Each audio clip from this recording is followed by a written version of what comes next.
বলিউড অভিনেত্রী উর্বশী রাউতেলা প্রায়শই তার বিলাসবহুল সাজ পোশাক ও আকাশছোঁয়া পারিশ্রমিকের কারণে খবরের শিরোনামে থাকেন। ভারতের সীমানা ছাড়িয়ে তার খ্যাতি এখন আন্তর্জাতিক পর্যায়ে ছড়িয়ে পড়েছে। গতবার মাত্র 1 মিনিটের পারফরমেন্সের জন্য 1 কোটি রুপি পারিশ্রমিক নিয়ে আলোচনায় আসেন উর্বশী। এবার সেই রেকর্ড ভেঙে দিয়েছেন তিনি।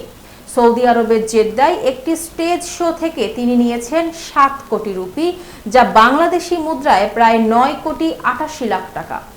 মানি কন্ট্রোলকে দেওয়া সাক্ষাৎকারে উর্বশী বলেন, এটা কেবল আমার একার না, প্রতিটি ভারতীয় নারীর জয়। বছরের পর বছর নিষ্ঠা, শৃঙ্খলা আর শিল্পের প্রতি বিশ্বাসের ফল এটি।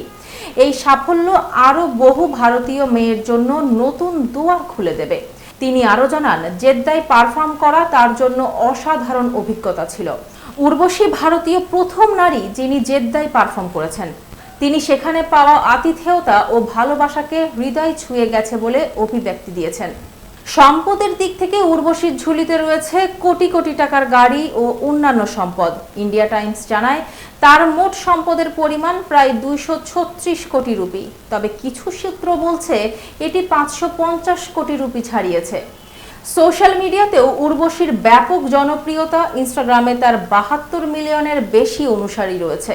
সর্বশেষ তিনি তেলেগু সিনেমা ডাকু মহারাজে অভিনয় করেছেন, যা বক্স অফিসে ভালো সাড়া ফেলেছে।